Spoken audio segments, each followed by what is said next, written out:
So partly it's lovely to hear about your story, Okay. As well as the museum here and who cares. And then the second bit, I suppose, is just sort of what you're able to share, even if you don't necessarily have personal experience, although maybe you do, on what the government's role in the museum sector is, and if you were really wanting to have a policy impact, what area you might focus on as an academic and how you might go about doing that. The line between policy and practice in museums can, I think, be quite fluid sometimes.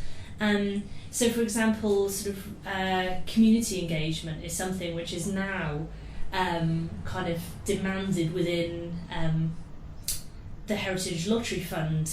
They've got certain things, but that kind of working with source communities very much came out of kind of experiments and engagements and kind of mishaps from the community. It's not like everyone sat down at a table and said, who are these people who are outside? It came from people who didn't have great relationships really pissing people off. Right. And so there are some brilliant kind of case studies of places where they basically, you had people picketing on the doorstep and stuff because they really mismanaged things.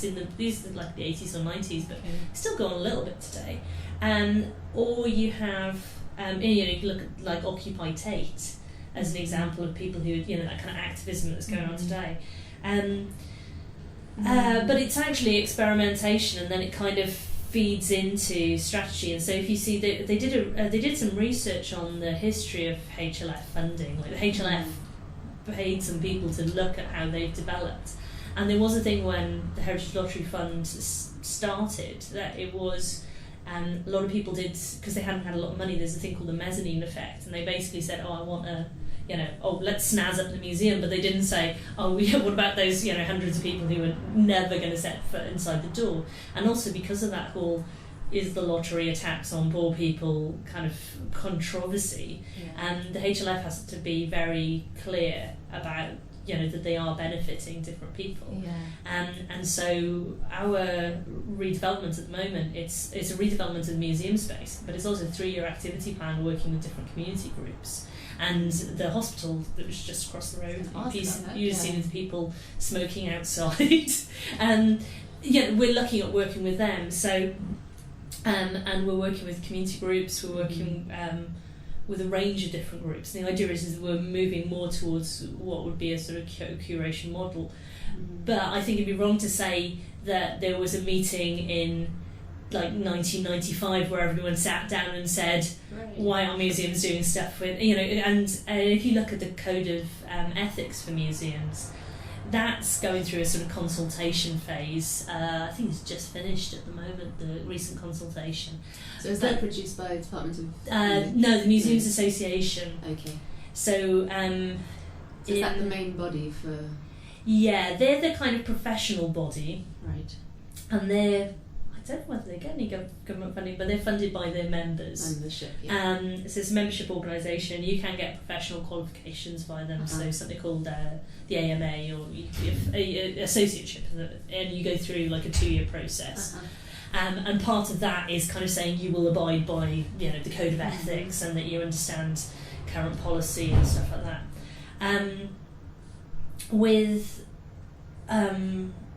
We're all now under ACE, which is Arts Council England. So there used to be a separate kind of museums, libraries and archives ones. Now everything's under ACE. Right. And so they kind of develop policy, and they have funding as well. And there's sort of different funding streams around different kinds of things in terms of depending on whether it's kind of collecting or stuff like this. But the Heritage Lottery Fund is a really interesting one because they're one of the major funders. I mean, that's the place, if you're going to redevelop your museum, if you're going to do anything, you go to them. But they have certain documents, which is kind of like, I can't remember what they're called, this and working with ... or something like that. And they can really shape your project, but they work with ACE, and in terms of government departments, we come under DCMS, and we do get influenced by that, by how much money kind of comes down to ACE and things like that. But the Heritage Lottery Fund, that's a kind of interesting one, because they are a funder, but they have the potential to influence policy, because if they say you get this money if you do X, then it's not so much. And museums are quite different, each of them, in terms of how they develop their own policy, because internal policy or even a regional policy is something quite different, because you can work with, there's a lot of regional groups. Associations are there too. So you've got things, there's different strengths of different ones. So you have the Museum Development officers, and they help lots of museums, including smaller ones in the region. You've also got... So who do they work under then? They usually work in association with... I can't remember the name of it at the moment. I should know this. I'm doing policy next term, so that's out of my head. This must be part of the this is part of the course. Maybe I should just come to a lecture. They basically what we had was, there was a project called Renaissance in the Regions, and that set up regional hubs. And the one for this region is the Oxford University Museums, and now there's something called Oxford Aspire, but we've got a similar thing, but basically they get funding to do kind of innovative stuff in the regions. And I think in a lot of cases, I wouldn't want to say 100%, the museum development officers are kind of funded through them, and they will work. So we have the BOB, Berkshire, Oxfordshire and Buckinghamshire regional officer, and they'll run training, they'll send stuff out, they've got very small pockets of funding, but they will help smaller museums to do things. Okay. Is this all, sorry to interrupt, is this all university museums? No, this is all museums. But it's not, there are certain things, it is quite a complex landscape. So the other thing is, in order to be an accredited museum, you have to go through the sort of accreditation scheme, and that's run by, it's been run by various bodies over the years, but now it's under ACE. Okay. And basically you have to show that you kind of have a forward plan, that you have a collections management policy, that you have all these policy documents in place. And as time goes on, they ask for different kinds of documents, and they ask you to be exploring, in some ways it's kind of self-led. You'll get people kind of feeding back, but you might say, if you're a small museum, maybe you say, all right, I'm going to engage with more schools. But if you're a larger museum, they might say, well, why aren't you being a bit more ambitious? Why aren't you doing more of the stuff that's going on in the sector, which is really exciting, about, say, working with community groups, or working with adults with learning disabilities or something like that. So a place like us would be expected to do a lot more than, say, the Your Museum, which is on campus, which has sort of 2 part-time members of staff and a curator. As a bigger institution, we're expected to do something a bit more innovative. If you're a small place, actually keeping all the collections in shape, letting school groups in, and keeping things going. But they still try and do.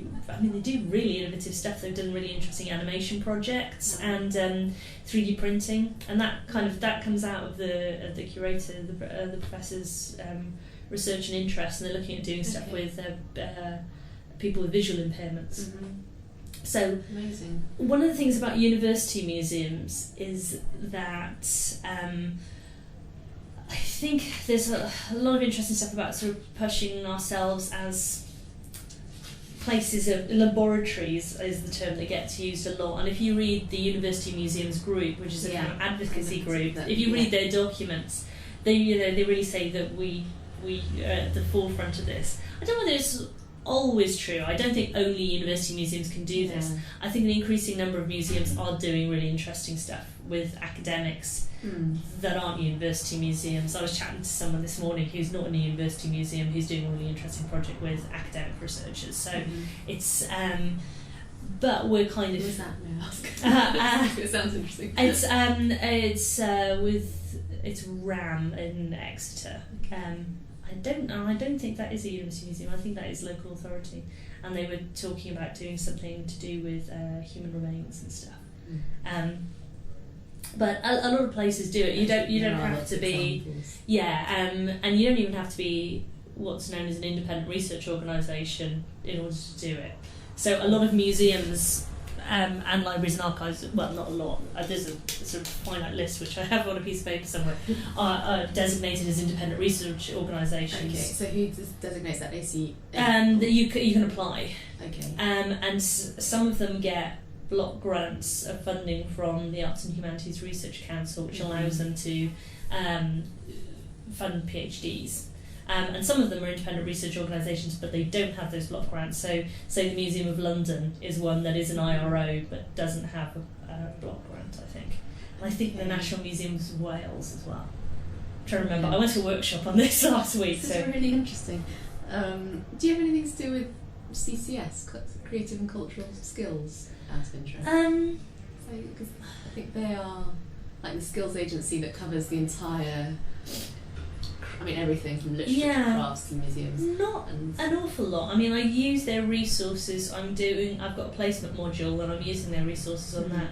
I can't think of anything we've done. So, they obviously, they develop stuff and they develop, in the museum world, there's a lot of, if you're trying to influence policy and stuff, it's actually having resources that people can use. And running a training day and getting people along. I mean, the other interesting one is the subject specialist networks. Mm-hmm. And these were designed because there was, as part of a project looking at collections and how we treat collections, there's a realisation that specialised curatorial skills are being lost. Right. So, you're no longer... if you read Richard Fortey's book about the Natural History Museum, he's like the trilobite guy, and that's who he is.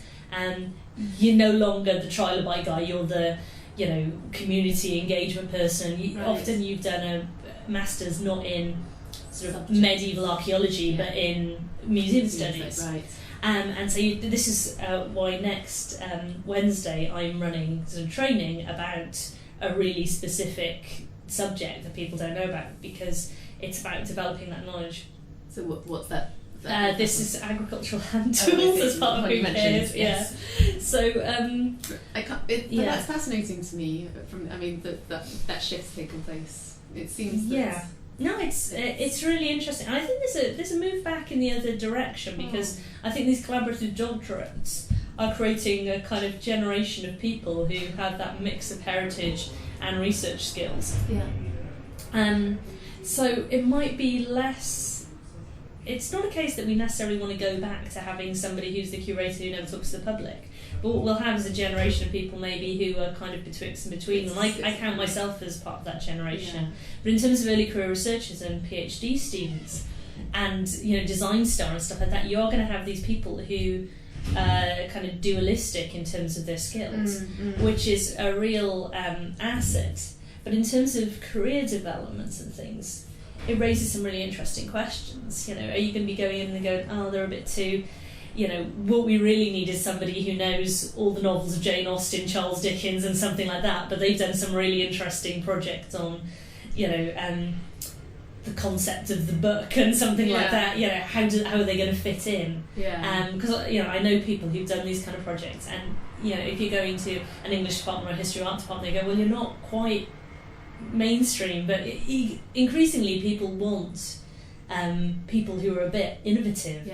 But at an introductory level, you often want to hire somebody who can be kind of general dog's body, for want of a better word.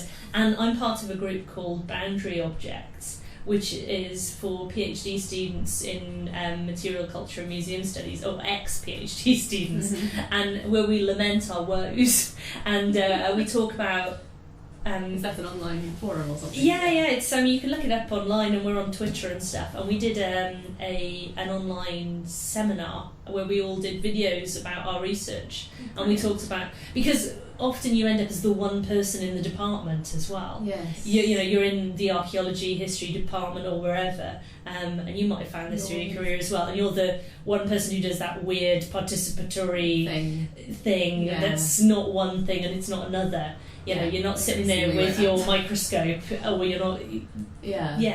And I think some departments, that kind of mix between that practitioner researcher line in certain, like in art, and I think in sort of theatre and film stuff, it's slightly more well established, and the kind of ways of writing as well, and those outputs are recognised, whereas they're not in other, or they, you know, people have trouble getting their head around them in other kind of fields. So what other kinds of fields that's, for example, that your colleagues and friends in boundary objects are, sort of, are finding themselves in now then? What sort of directions are people taking? A mixture. So some of them are kind of in straight museum studies, and I don't know really, I haven't kind of gone through their CVs, but I've got people who are kind of in English lit and stuff like that, and they've kind of gone in different directions, but they've been looking at something specific. So somebody was looking at some exhibitions, and they were looking at something like narrative, you know. So we've got someone at the moment who's on we have a collections-based research program, and that's PhD students who are doing these kind of projects, but we have people from English lit, film, theatre and television, like classics and chemistry, all kinds of weird and wonderful formations, history, archaeologists. It works quite well for archaeology, but the idea that a museum has a collection, they need somebody to research it, let's get an archaeologist and they'll write the dissertation on it, it kind of works quite well. Whereas in, say, even though there's like material turn in English literature, there is still that pattern of, you know, you will study these books in detail, and you know, you will never leave, rather than work, you know, there's not always a kind of, not everyone agrees that you should work with collections. There's some, or we get some people who don't think we should do that. That historical approach, so you need to do close reading and stuff like that. So there's different strands within fields like that. That's really interesting. And so do those students then have, is this their sort of department then, or are they based between here They're and based there? in their department, and they come for training with us. Because we do build in stuff like, we look at the sort of structure of the sort of heritage sector in terms of kind of movers and, well, collections-based heritage sector rather than the wider heritage sector, in terms of movers and shakers and funders and structures and things like how to teach with objects and basic conservation, and we give them all those kind of skills as they go through.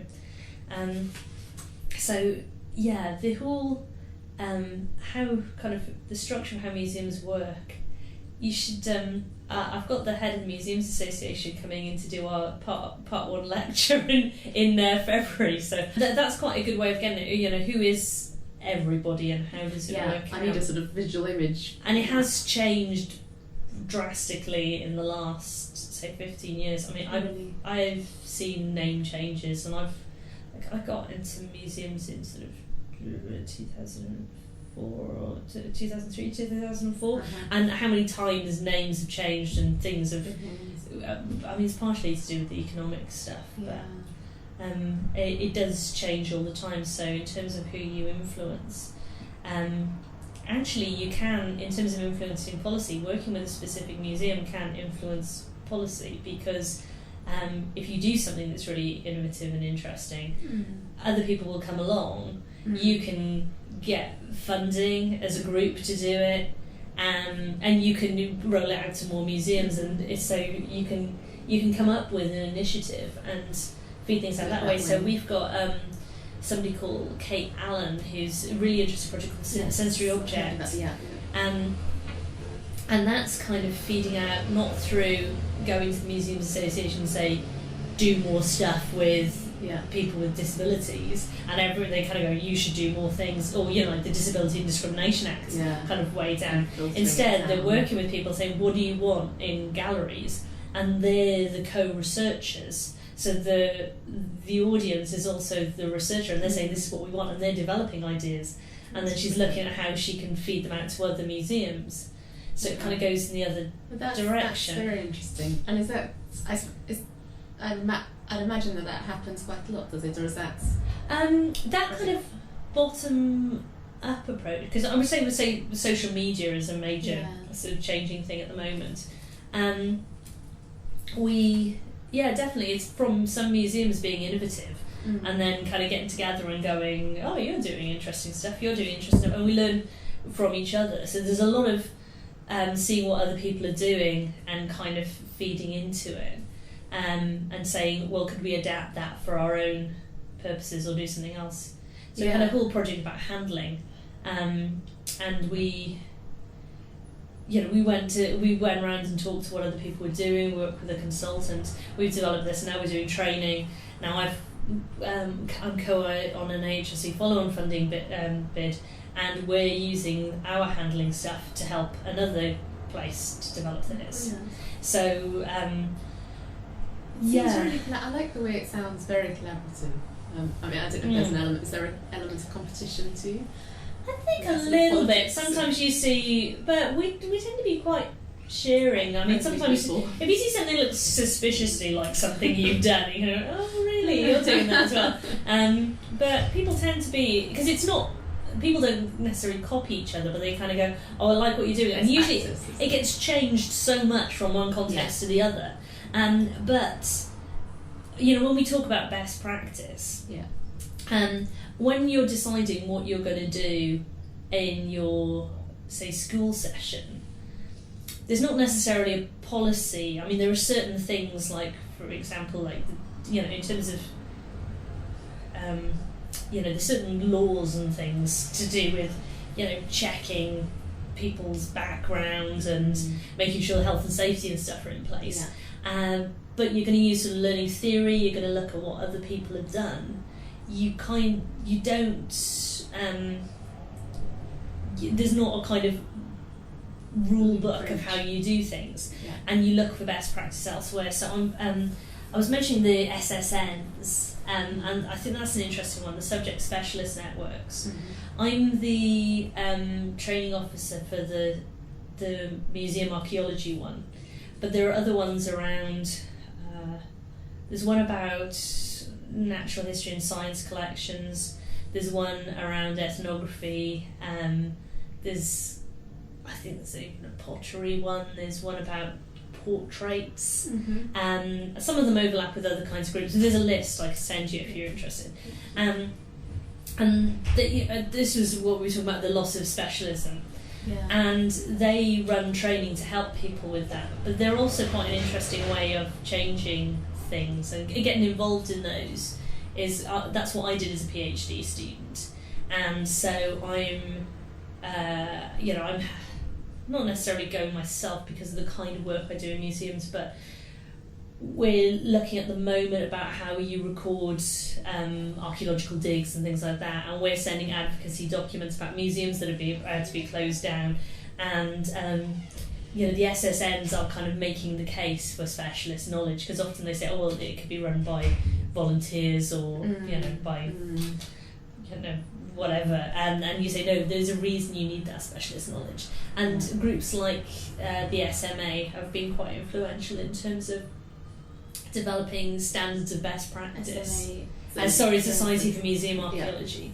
And other groups, they help to develop policy. So I was on the phone to someone this morning, and we're running a session on human remains, and it's the Society for Museum Archaeology, the NATSCO, which is the Natural History and Science one, and the Museum Ethnographers Group. We're doing a joint session about human remains because it kind of overlaps all three, about current policy, the law, but also handling and how to do research on them and stuff like that. So I found those groups are quite useful if you have a very specific interest on the museum side of things. There is a lot of infrastructure, isn't there? Yeah, we love a acronym and a group. And doesn't everyone? Yeah. It's just that it's a different world, when you don't know it from the outside, you just have to try and sketch it out a bit. Yeah, and they all kind of work at different levels as well. They do different kinds of things, and some of them are kind of cross-cutting. Yeah. So something like the Society for Museum Archaeology, there's very few people with the title that would be curator of archaeology anymore. They're often kind of subsumed within other roles, and there are a lot of museums that have really impressive archaeological collections, but nobody with archaeological specialisms on staff. So that's kind of what that helps with.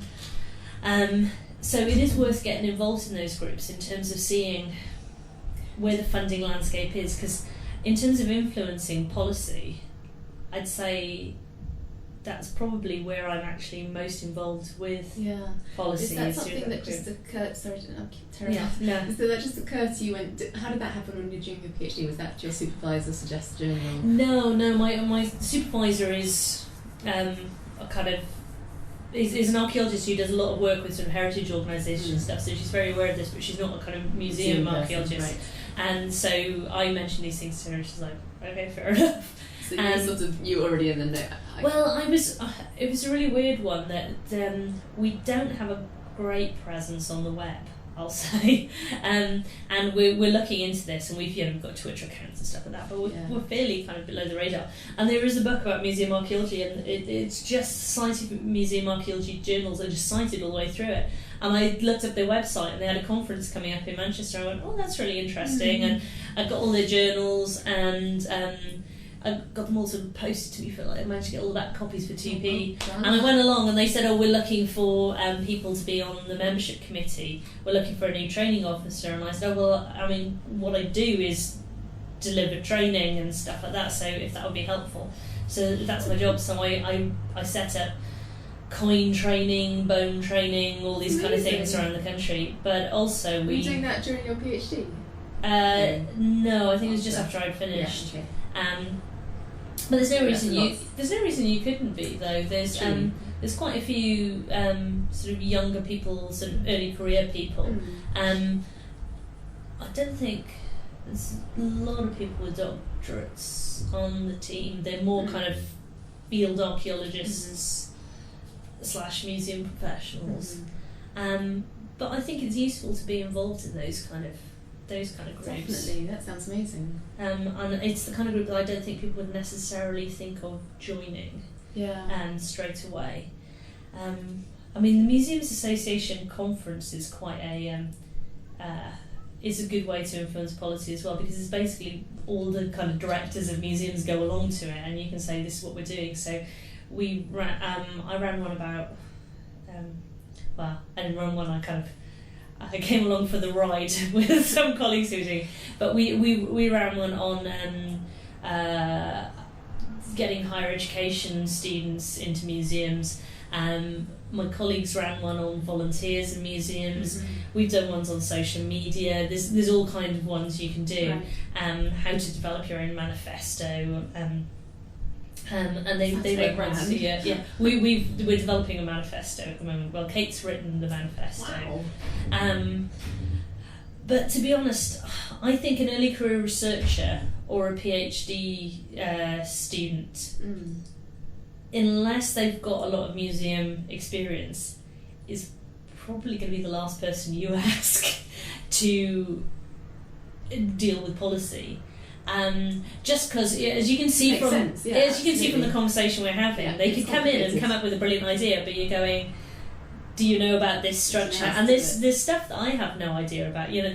I wouldn't come in and say this is how to run your database, because we've got people who are specialists who go, oh, but it does this and this and this, and does it do ISAD and stuff like that, and you're going, and they talk about stuff, and I'm going, all right, this is, I'm doing a session on Monday, and I'm going to have to go back through all my notes and revise it all, and I'm basically doing it because I'm the kind of communicator, but I really rely on the knowledge of my colleagues to do this kind of stuff, so you have to have such diverse skills, of course. It's a team. I think where you can bring stuff in is where you can bring subject specialist knowledge, and you can then allow items, parts of the collection or aspects of museum practice that need those specific skills to be kind of brought out into the open. So it could be, you're coming in and you're studying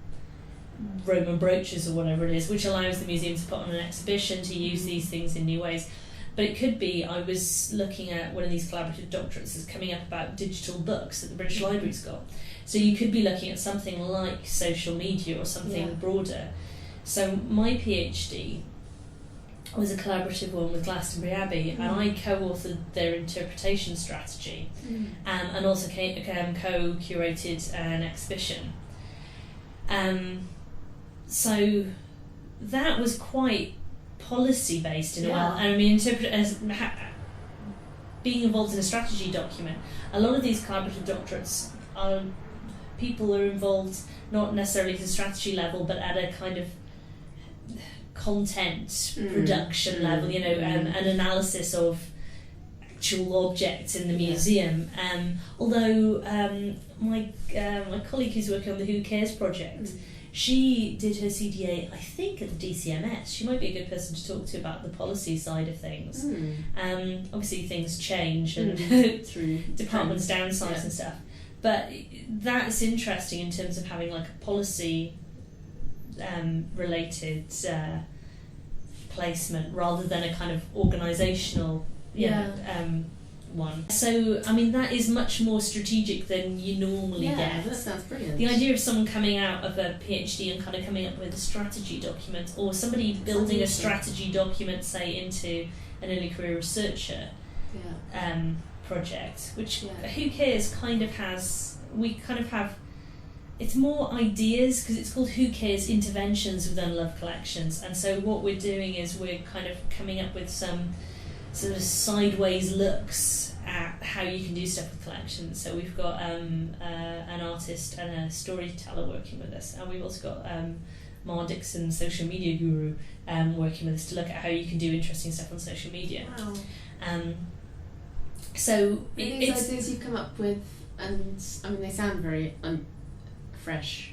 I don't know. Maybe it was. We had this 2-day session. Were you drunk? And I think from the night before. Basically, everyone was coming up with these really kind of zeitgeisty ideas about, you know, climate change and, you know, I don't want to be dismissive, but, you know, genocide and stuff. And they were like, it was really meaty, big issues stuff, and because it's the Care for the Future strand within the AHRC that we're funded by. Okay. And we were standing there, we were saying, and we were going around to try to sell our like medieval abbey and our collection of sort of industrial slag at the the Iron Bridge Gorge, and we were saying it's quite hard to get them in because they're kind of old and they're a bit technical and geeky and they're not that sexy. It's really hard to kind of see how they fit into these big forward-thinking projects. And we said, well, maybe we flip it on its head and we say this is a project about the boring stuff which makes up the majority of museum collections. And as we were coming up with the idea, we had certain things we wanted to do. So one thing was work with young curators to get them inspired about collections that they wouldn't have specialist knowledge of. And to work with people who did have specialist knowledge, so that kind of skill sharing, but also to think about the stores as spaces of place as play and exploration. And we did a concept generation workshop where we invited PhD students and early career researchers and museum professionals into a room, and we just basically said, all right, what do we think around these themes, and we kind of brainstormed really. Really good idea. So it's a really fun project. It's a bloody nightmare to manage. It's because basically we came up with all these brilliant ideas of what we were going to do, and now we have to do them in a year on quite a small budget. Yeah, I feel a bit like that. It's one of these things you go, do you know what we should do with this? And then you kind of go, why did we decide? So that's kind of how it works really. That's fantastic. So I'm just trying to piece together the your own sort of trajectory. Or do you want me to do my like career timeline? Yeah, and also any sort of like light bulb moments or serendipitous occurrences that made you slightly change direction or anything like that. The one thing I would say is we've had a couple of meetings recently about impact, and I would say the word impact suggests that like you're this meteorite coming in and hitting people and changing them. I think what a lot of people have to understand is that the museum professionals, you may know a lot about your subject area and you may know a lot about research. The museum professionals you're working with know more than you, and I don't think that all academics always know that. And I've had people say some really, and I've probably in the past, probably even now, said some really dumbass stuff to people, kind of like, have you thought about, I had a great student, there's not many signs. Have you thought about putting up more signs? I was like, okay, I'm going to talk you through the process of getting a damn sign on the side of the museum. And there's some part of you that wants to go, do I look like I've, had some, like some major trauma, which means that I can't do basic processing, that I don't understand that a sign would help people know where a museum is? Is this something like you've just invented? And I think because there's an element of like, when you're a PhD student and you're like, we'll be engaged and you should do something and we should change the world. Yes. And you kind of go, why don't you do this? And you kind of go, well, because it takes a long ass time. Getting a brown sign on the road, the amount of process that you have to go through and the time, and you have to have the staff time, and is it worth it? There's a blog or something there's something on the site, isn't there? Brown signs linked to something that looked fun. But I did have a student and I said, do you know how much, off the record in this university, if I wanted to say I'm going to put a computer by that wall, the amount of money and paperwork to get a new plug put in. Yeah. Oh man. And it's the same, like it's worse if you're in local authority. We bitch about being in a university. But I talk to people in local authority or who are in the kind of nationals, so it's kind of civil service. Getting anything done. We were trying to do something the other day and we were trying to get cardboard boxes, and you would have thought we were asking for the Holy Grail. And getting those t-shirts done, I had them phoning up going, is it university brand? And I'm going, no, it's not university brand and stuff like that. So there's usually if we're not doing it, it's not because it hasn't occurred to us. We know what's going on, and often I think academics can come in, I say as somebody who straddles this, with an idea that they think is a brilliant idea, why haven't you done this? And it's a completely cockamamie mad idea, and there's elements of it that you could possibly do, but there are other things you go, no, never in a million years would you do that, because it's we had this whole thing. I was wondering about taking objects to the Science Museum, and we finally went, do you know what, they were just it's just too much of a risk to the objects, but I could see other people kind of going, we're going to take them out and they'll be fine, and we were kind of going back and forth, and I was like, no, do you know what, I just don't know enough about what's going to be happening there to say they're going to be safe, but there's situations you might be a bit more flexible and experimental.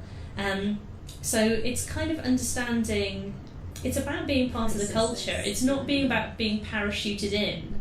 And this idea, you sometimes get with anthropologists as well, don't you? It's like the idea of like, if we just send a parachuted an anthropologist in and they told them about how, ethnicity is constructed, then people wouldn't kill each other anymore. And it's like, because that would definitely work. Who was it? Somebody went to a thing and they said, I had a friend who's Croatian, she went to this thing about the war in the Balkans, and somebody said, why don't they just send anthropologists in? And she's like, I know this. Like, do you think we don't have professors of anthropology? This is not how, war and genocide works. That people kind of go, oh, sorry, we were misinformed. It's about, and that idea that, I think you get it with development studies and stuff like that. The idea that you can kind of be parachuted in and you fix things. I think you've got to have a huge amount of respect for the local culture. Even if it is the museum culture, even if you're kind of going, why aren't they doing this stuff? So basically my trajectory is I did Arc and Anth at Oxford, then I did a material anthropology museum ethnography MPhil at the Pitt Rivers Museum. As part of that I worked on an exhibition, and I worked with photographic archives with a curator. Then I decided I probably needed to get out of the world of academia. I went to work in a university museum, so I didn't escape at all. And I got a job as kind of part-time admin person and part-time assistant curator in the classics department.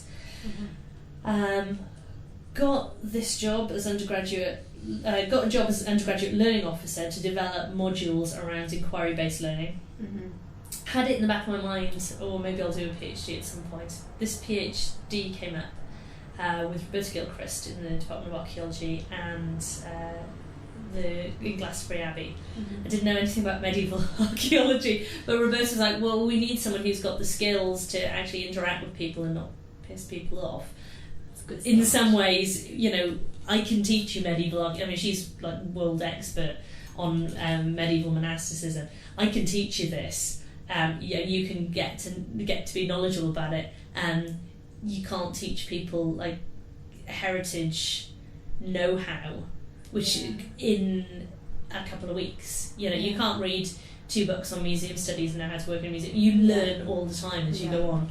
And I'd say, our colleagues in 50s and 60s, you're always learning, and as there's new techniques and methods, you learn something new. So I did that then, and so as part of that I developed various resources.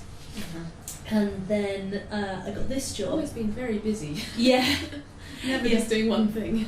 No, usually doing something else. I mean, they're doing other things on the side alongside this, and then I did.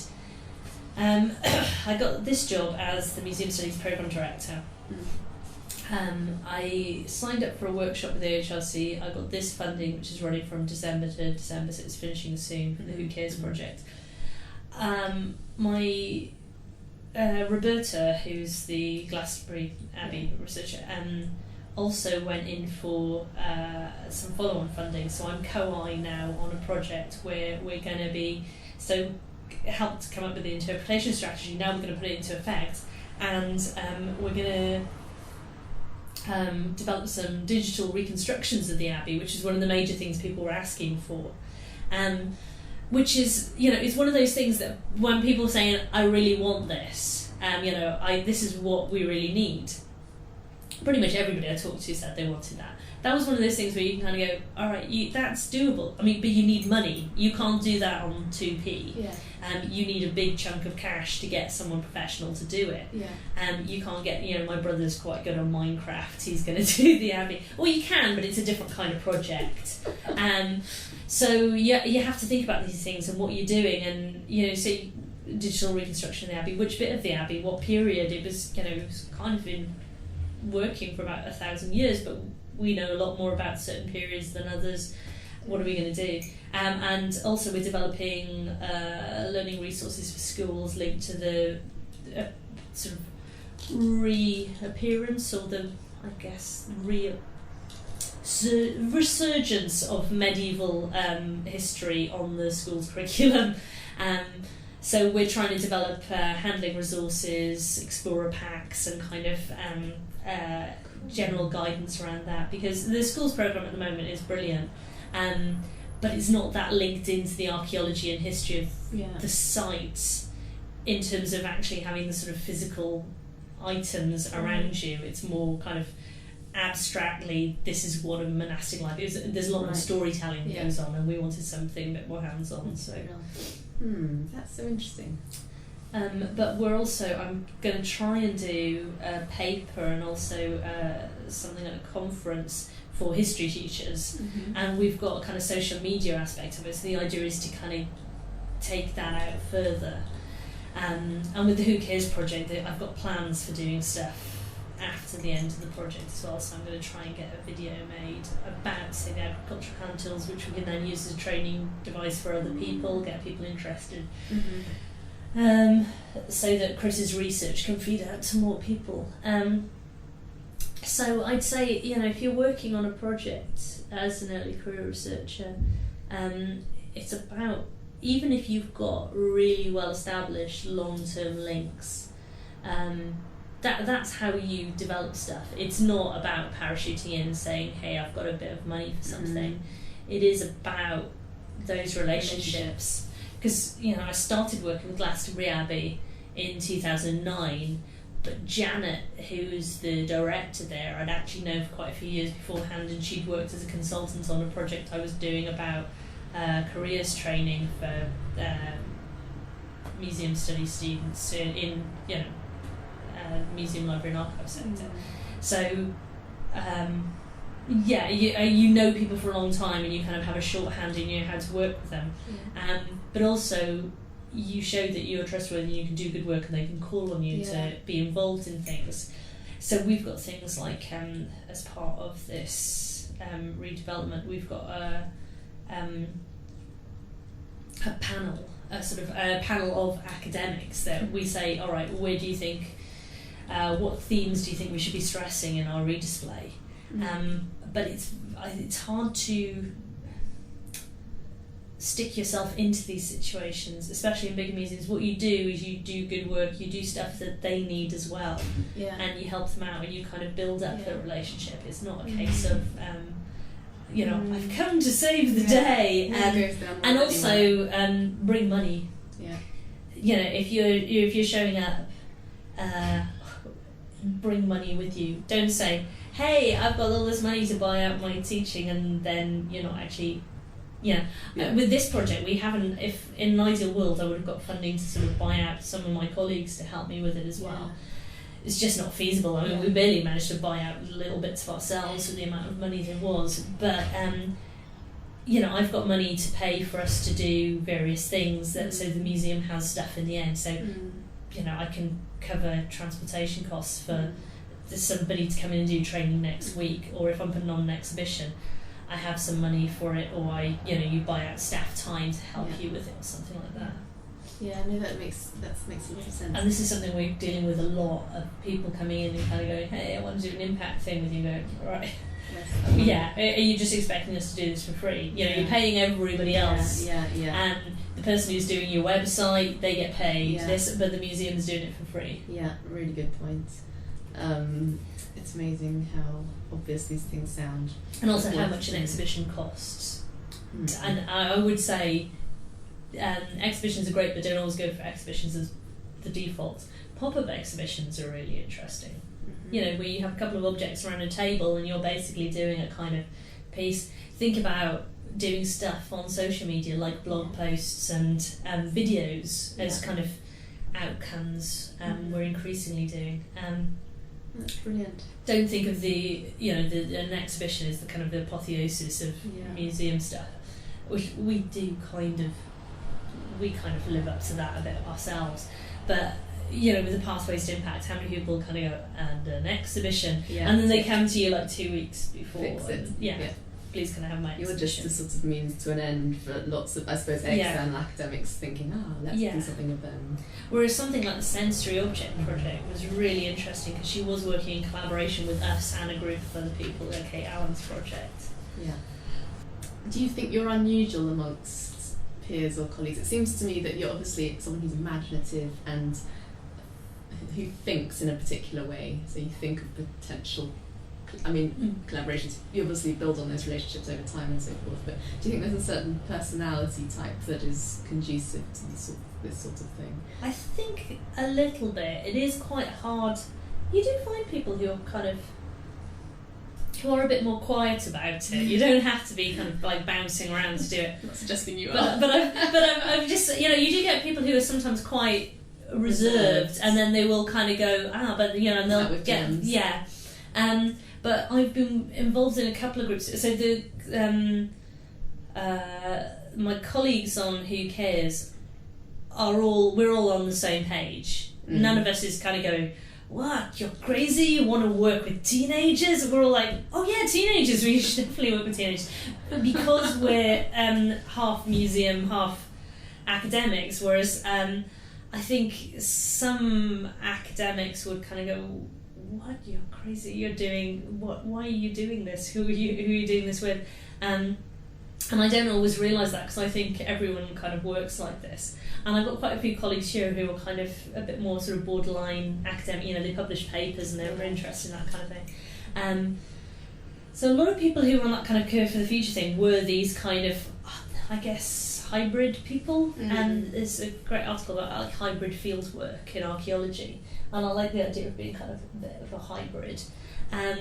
But we had a workshop on citizen science, participatory research, citizen science and citizen heritage, and that was really funny as well, because we were sitting around a group and we were like, we're all agreeing, this is weird, and then we were talking about our colleagues and we're going, oh, people would go crazy if they knew we were doing this. Some people see it as a completely sort of mad endeavour, but the way funding's going is it's all about participation and impact and things like that. So you kind of have to have that way of looking at things and thinking about things to get those big bids. You can't say, please give me money. Well, I guess there are still routes where you can say, please give me money and I'm going to sit in my office and read these books, or I'm going to go to this archive or something. I think you kind of have to say, and we're going to do something innovative as an outcome. Yeah. Well, that's brilliant. Thank you.